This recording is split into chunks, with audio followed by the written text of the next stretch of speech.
The boy lay helpless on the stretcher, stripped of his shirt, pants unbuttoned, and covered in some unknown liquid. He was completely exposed, vulnerable, and at the mercy of those around him. Watching from the shadows was his half-brother, a ruthless tycoon who took in every detail. Once everything was in place, the tycoon removed his shirt and began walking toward the boy. Suddenly, the assistant noticed the boy's anesthesia had worn off. The doctor quickly ordered the anesthetist to give him another dose of sedative, but to everyone's shock, the anesthetic was accidentally injected into the doctor instead. Seeing this, the bodyguards rushed in to assess the situation, but before they could react, the anesthetist turned on them and launched an unexpected attack. Chaos erupted as panic spread throughout the room. Unfazed, the anesthetist calmly shut the door behind the remaining bodyguards. Then, in a matter of seconds, he effortlessly took them all down. He then approached the boy, waking him up. It turned out that not long ago, this so-called anesthetist, a notorious assassin known as Nobleman, had been tracking his latest target Marco Han. As Nobleman dug deeper into Marco's life, he discovered that while Marco appeared to be a mild-mannered man, he was secretly a skilled underground boxer. This revelation only heightened Nobleman's interest. Upon learning that Marco planned to travel to South Korea to find his biological father, Nobleman followed him every step of the way, staring at his prey. A twisted smile flickered across Nobleman's face. Marco, eyes full of suspicion, stared back at him, on high alert. 나 누구냐고? 친구.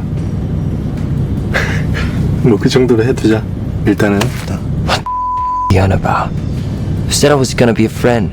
Nobleman wasn't bothered by Marco's rudeness. Just then, a flight attendant arrived, asking him to return to his seat. Before leaving, Nobleman gave Marco one final warning. Seeing Marco's shocked expression, Nobleman simply told him to relax, then calmly walked out of the cabin. As soon as the plane landed, Marco was forcefully dragged into a car by a group of bodyguards. In the distance, Nobleman stood casually watching the scene unfold, licking a lollipop with a smirk on his face. On the highway, Marco Han couldn't help but feel uneasy as he watched the two bodyguards in front of him acting strangely. Just then, a car suddenly sped up behind them. Marco glanced back and was shocked to see it was Nobleman. Nobleman gestured for Marco to fasten his seatbelt, then swiftly maneuvered his car alongside the driver's seat. The bodyguards noticed Nobleman's smile and immediately sensed something was wrong, frantically telling each other to pull over, but it was too late. Nobleman swiftly pulled out a handgun and fired several shots at the two bodyguards in the front seat. The car spun out of control and flipped into a ditch on the side of the road. By the time Marco regained consciousness and managed to crawl out of the wreck, he was stunned to find Nobleman casually standing in front of him, completely unfazed. 반가워. With a playful smirk, Nobleman picked up a nearby gun and aimed it at Marco, terrifying him. As Marco glanced around, looking for an escape, Nobleman quickly realized what he was planning. Even though Marco's questions irritated him, Nobleman still answered.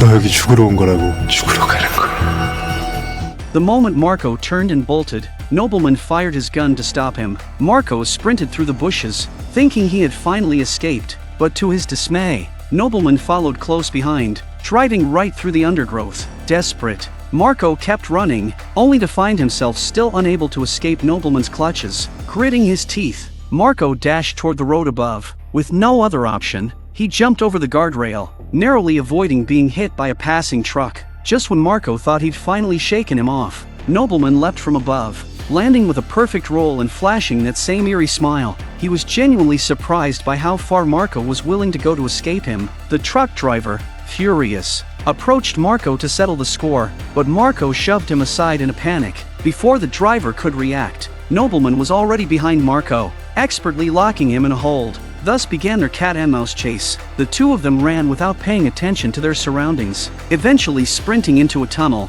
Marco glanced back, terrified, as Nobleman pursued him relentlessly. A sick grin plastered on his face. He seemed to be thoroughly enjoying this twisted game of predator and prey. Just as they neared the tunnel's exit, the sky suddenly darkened, and rain began to pour down. In the next second, watching Marco Han's figure gradually fade into the distance, the frustrated Nobleman sighed, pulling out a handkerchief and coughing a few times. He then lifted a small mirror from his pocket and calmly adjusted his hair. Meanwhile, Marco Han thought he had finally escaped Nobleman's grasp. Just as he was about to make a call for help, the roar of an engine shattered his relief. Nobleman was back. speeding toward him. Seeing this, Marco immediately abandoned the call and took off running. Fortunately, he stumbled into a narrow alley by pure chance. A lucky break. Nobleman's car, however, was too wide to follow. Stuck and irritated, Nobleman had no choice but to climb out of the sunroof. As he chased after Marco, Nobleman shouted, "No matter where you run, I will find you."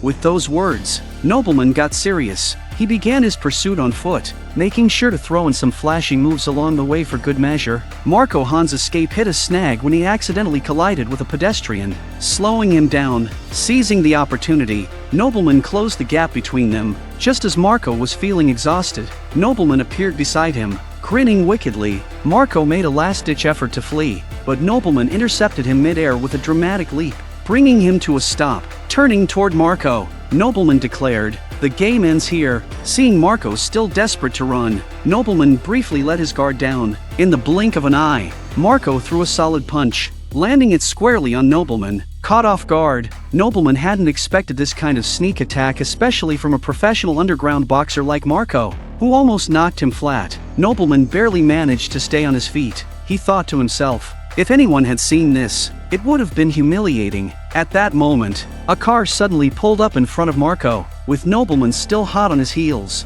Marco had no choice but to jump into the stranger's car. Realizing his target had slipped away yet again, Nobleman begrudgingly returned to his own vehicle, ready to resume the chase. And just when he thought things couldn't get worse, in the next second, after finally breaking free at the cost of a side mirror, Nobleman resumed the chase, speeding in the direction Marco Han and his companions had fled. On the other side, Marco Han ran into his half-brother, the ruthless tycoon, sparking a new round of chase between their two groups. During the chase, Nobleman stealthily caught up from behind, closing in on them unnoticed. Using her exceptional driving skills, she skillfully wiped out several of the pursuing vehicles on a sharp curve, leaving Marco's tycoon brother startled by her bold maneuvers. At that moment, Nobleman finally caught up, even taking a moment to wave at Marco Han with a mocking gesture. However, the woman quickly warned him to focus on the road ahead.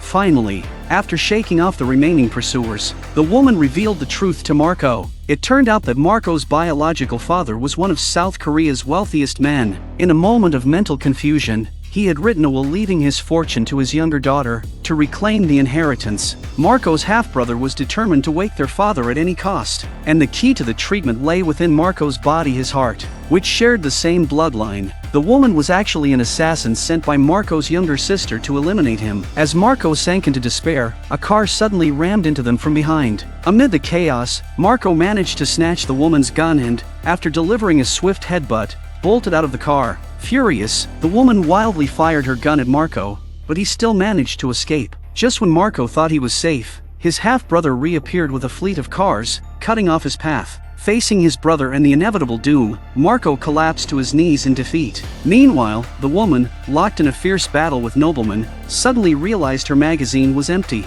Frantically reloading her weapon, she prepared to fire again, only to find that Nobleman had already disappeared. In the very next moment, she realized she had been skillfully outmaneuvered. Nobleman had her locked in his sights. At the same time, Marco was dragged back to the family mansion by his half-brother, who ordered his men to extract Marco's heart for transplantation into their ailing father. The operation would take several hours, and with Marco heavily sedated, he was expected to die in his sleep. However, just before the surgery could begin, Marco unexpectedly opened his eyes. The lead surgeon, suspecting the anesthetist had botched the job, ordered another dose, but the clumsy anesthetist mistakenly injected the anesthetic into the surgeon instead. Sensing something was wrong, the bodyguards entered to investigate, only to be silently ambushed by the very anesthetist, who swiftly took them down. It turns out that the anesthetist was actually Nobleman in disguise. After taking out the people inside, Nobleman helped Marco Han to his feet, only to realize with some embarrassment that Marco wasn't even wearing underwear.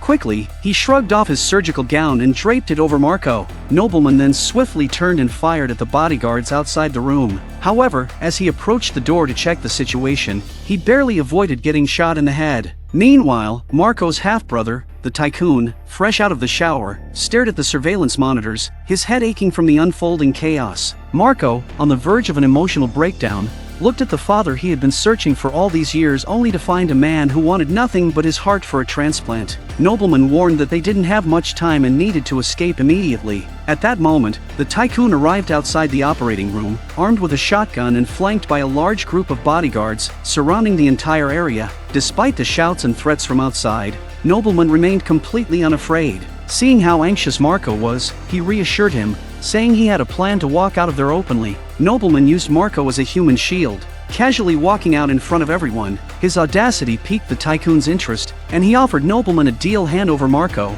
and he'd pay $5 million. But Nobleman, unfazed, demanded $10 million, no negotiations. 너 그러다 체한 수가 있다. 걱정하지 마.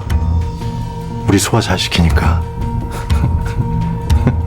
As the tense standoff continued, the tycoon's younger sister quietly snuck up behind them, aiming her gun at Marco, who was still held by Nobleman. Just as she pulled the trigger, Nobleman reacted quickly, pulling Marco back into the operating room, where a fierce gunfight broke out between them and the bodyguards outside. The once sterile room was soon riddled with bullet holes. Realizing the situation was getting out of control, the tycoon hastily ordered his men to cease fire. During the gunfight, Nobleman had been hit, and he let out a yelp of pain. Marco noticed that his father, lying on the operating table, had been shot, and his condition was rapidly worsening. To make matters worse, the operating room was covered by surveillance cameras, meaning the tycoon now knew everything that was happening inside. Once again, Nobleman used Marco as a human shield, this time pointing a gun at his incapacitated father. Reluctantly, the tycoon transferred the $10 million to Nobleman, who then handed Marco over. As Marco gave Nobleman a pleading look, Nobleman shrugged with feigned innocence, just as Marco was about to be taken away.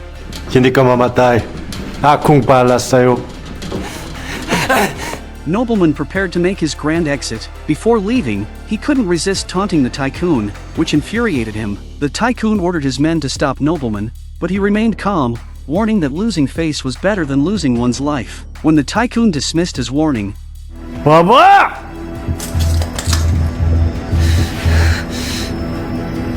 봐봐! Nobleman unleashed his fighting skills, taking down the bodyguards in a brutal display of combat. Despite his prowess, the sheer number of enemies left him wounded. The tycoon spotted his shotgun and, in a moment of desperation, fired a shot at Nobleman, but Nobleman dodged, hurling a lamp at him and knocking him to the ground. As the tycoon attempted another sneak attack, Nobleman swiftly disarmed him and shot him down. Realizing he had single-handedly decimated the tycoon's entire operation, Nobleman stood victorious. The tycoon, acknowledging his defeat, could only accept his fate. Nobleman, badly injured, finally collapsed onto Marco, much to Marco's surprise. Even in this moment, Nobleman noticed Marco still glancing at his brother, but they didn't have time to linger. As they walked out of the mansion, the tycoon's younger sister appeared, gun in hand, blocking their way. After a string of insults aimed at Marco, he finally snapped, his long-suppressed emotions boiling over.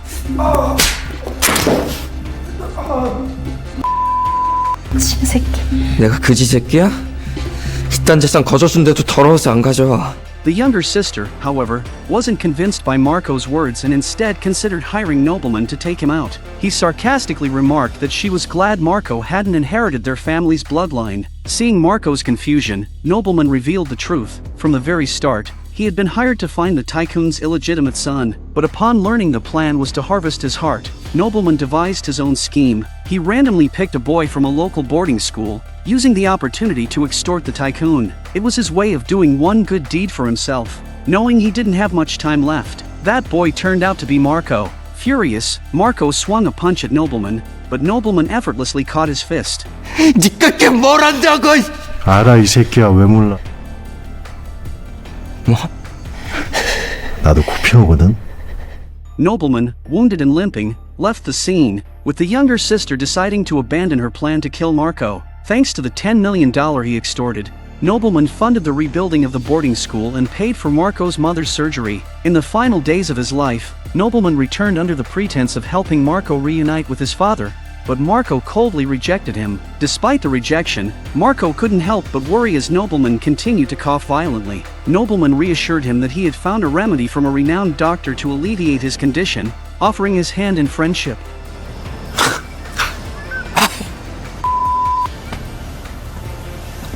야, 나 지금 시간이 별로 없어. In the story's conclusion, Nobleman took Marco's advice and visited a legitimate doctor. The doctor informed him that his condition wasn't as serious as he thought. His coughing and blood symptoms were merely a result of smoking too many cigarettes. The miracle medicine Nobleman had been taking turned out to be nothing more than regular vitamins. 씨발.